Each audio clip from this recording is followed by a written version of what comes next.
Quantos pacientes que passam todas as semanas nas suas mãos têm apneia do sono e não sabem? Bem, esse número é muito alto. Em torno de 1/3 dos adultos sofrem de apneia do sono e de 3 a 5% das crianças igualmente sofrem dessa condição. Crianças e adultos manifestam o problema de formas distintas, mas isso vai ser tratado depois. Num primeiro momento, o diagnóstico é um ponto nevrálgico, porque ele é o grande gargalo que dificulta o acesso ao tratamento dessa condição que tem uma relevância tão grande. Ela tem relevância tão grande porque aumenta nos adultos o risco cardiovascular, aumenta o risco de demência de uma forma muito importante, em alguns estudos de 25% a 45%. Assim, ela é uma doença grave do ponto de vista da saúde do indivíduo adulto que a possui sem tratar. As crianças têm outras características. As crianças têm principalmente uma manifestação de uma condição que mimetiza o transtorno de déficit de atenção e hiperatividade. Crianças apneicas, demonstradamente na literatura, têm um rendimento escolar pior do que as não apneicas, por uma razão muito simples. Durante o sono se consolida a memória. É claro que isso também afeta os adultos. O adulto apneico frequentemente se queixa de problemas de memória. Bem, se esse problema tem tanta repercussão, qual é ou como são as formas de diagnóstico? Existem, na verdade, mais de uma maneira de diagnosticar, mas todas elas passam por um tipo de exame que é a polissonografia. Esse exame foi desenvolvido nos anos 60 e início dos anos 70 e ao longo dos anos ele sofreu muitas transformações.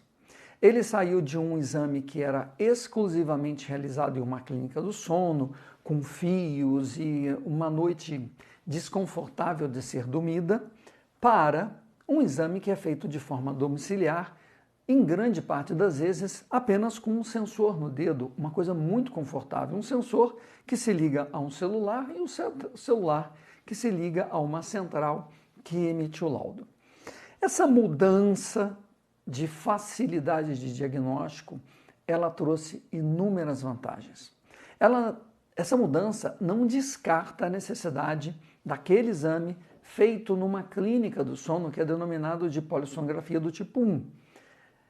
Mas este tipo de diagnóstico ele é reservado para casos selecionados, que em outro momento eu vou tratar. Nesse momento, é importante nós sabermos que, na verdade, o exame domiciliar, ele preenche tecnicamente os quesitos para se realizar um diagnóstico. E é uma forma de diagnóstico que eu tenho usado não só aqui na minha clínica, como tenho usado em pesquisas com grande intensidade. Então eu não uso apenas o exame do sono domiciliar para o diagnóstico dos meus pacientes, mas em pesquisas que nós temos publicado em revistas importantes internacionalmente. O que eu quero dizer com isso é que esse é um instrumento validado de diagnóstico. E esse instrumento, o exame do sono domiciliar, como o Biologix, que é muito difundido no Brasil, ele, na verdade, ele destrói esse grande gargalo de acesso ao diagnóstico, que é o primeiro passo para prevenir o acesso ao tratamento. Assim, é muito importante que a gente entenda como é que esse exame pode ser utilizado no dia a dia para o diagnóstico. Frequentemente, a gente não inicia todo o processo do diagnóstico simplesmente perguntando sobre o interesse do paciente em fazer um exame do sono, ou mesmo prescrevendo esse exame do sono como parte de uma rotina em que todos os pacientes são avaliados dessa forma. Isso não é o correto. O correto é que exista uma triagem. Essa triagem tipicamente está presente na anamnese que o dentista vai fazer, onde perguntas-chave são realizadas para se entender se o paciente tem ou não tem o risco de ter apneia do sono. Bem, essas perguntas se iniciam claramente com você ronca e também com explorações sobre o fato do paciente ter ou não experiências de alguém ter relatado que existem interrupções durante a noite na respiração. Além disso, outra queixa muito comum do paciente apneico é relatar engasgos durante o sono. Por que esses engasgos acontecem?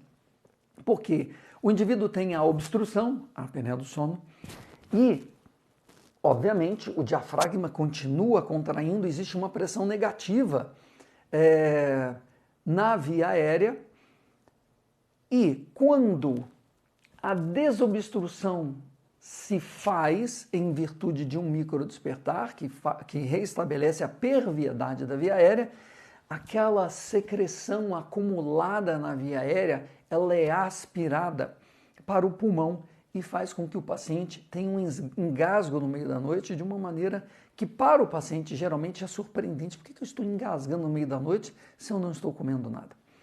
Assim, esse é outro ponto a ser explorado. Também precisamos explorar consequências comuns da apneia do sono, que são a hipertensão, que são, além da hipertensão, diabetes, e isso também ainda pode ser corroborado através de questionários validados de sono, com os questionários como o questionário de Berlim e outros questionários que são importantes fatores de avaliação de risco da apneia do sono. O questionário é algo que é muito utilizado em pesquisa, no dia a dia no meu consultório, e muitos colegas e bons colegas utilizam isso ao redor do mundo. Eu, particularmente, não utilizo muito os questionários, mas acho muito importante que o dentista que trate sono, que trata a apneia do sono e ronco, entenda como esses questionários podem ser utilizados. Eu incluo questões relacionadas questões na minha anamnese, questões relacionadas ao sono, que são a qualidade do sono, se ronca, se existem engasgos e se alguém já relatou para aquela pessoa se ela teve obstruções na via aérea durante o sono, além de entender se o paciente é diabético, é hipertenso e compreender o quadro geral de saúde daquele indivíduo. Diante dessa triagem que é feita durante a anamnese, a indicação de um exame do sono é realizada. Quase sempre, quando eu utilizo um exame do sono domiciliar, como o Biologix, eu peço para que o paciente faça 2 noites de sono.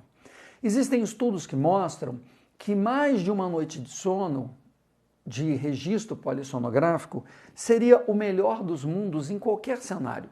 Mesmo naquele exame do sono feito numa clínica do sono, o exame do tipo 1, se nós tivéssemos 2 a 3 noites realizadas numa clínica do sono, nós aumentaríamos a sensibilidade e especificidade do exame, ou seja, a capacidade de dizer que a pessoa tem apneia, caso ela tenha, e descartar a existência do problema, caso ele não esteja presente.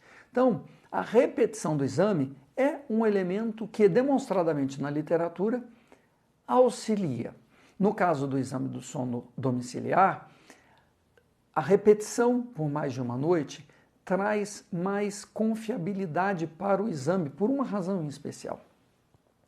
Se o paciente passa toda uma noite com um registro, com um sensor como o Biologix, mas dorme mal naquela noite, o índice de dessaturação, número de dessaturações por hora, que equivale aproximadamente ao número de apneias e hipopneias por hora, fica atenuado. Ou seja, se a pessoa fica muito tempo acordada, naturalmente ela tem menos obstruções. Por isso, o exame do sono domiciliar, como não tem um eletroencefalograma para dizer se o paciente está ou não está dormindo, ele também tem que ser acompanhado por um questionamento após o exame para a gente entender se a pessoa dormiu bem, se ela dormiu mal e se nós podemos confiar no resultado do exame. Existe mais um tipo de ruído que muitas vezes um exame domiciliar pode acarretar. Como eles são tipicamente sensores digitais ou sensores de punho ou anéis, primeiro, nós precisamos pedir para que o paciente use o sensor na mão que ele ou ela não dorme sobre. Em outras palavras, o paciente dorme sobre o lábio esquerdo, que é o mais comum, ele deve usar o sensor na mão direita. Por quê? Vez por outra, o paciente tem um garroteamento do braço e a severidade das dessaturações ela é exponencializada por esse garroteamento. E nós temos um quadro no exame aparentemente mais grave do que ele efetivamente é. Bem, essas foram dicas que eu queria dar para vocês em relação ao diagnóstico de como abordar o paciente e como prescrever o exame do sono domiciliar, que é algo que você, como cirurgião dentista, pode ter na sua clínica, como eu tenho na minha e muitos colegas no Brasil o fazem. Esse é um exame de simples interpretação, ele é um exame validado e ele é muito útil no diagnóstico. Nós iremos ainda explorar como é que a gente interpreta esse exame de forma adequada e profunda, mas isso é para um outro momento. Se você tem interesse em entender mais sobre isso, fique atento a esses conteúdos que eu coloco aqui no Instagram e também fique atento ao fato que estarei lançando nos próximos dias um novo curso sobre a apneia do sono, onde um dos elementos principais é explorar como esse exame é interpretado para que você possa fazer a leitura do exame e possa orientar e tratar adequadamente o seu paciente. Obrigado por estar comigo até aqui.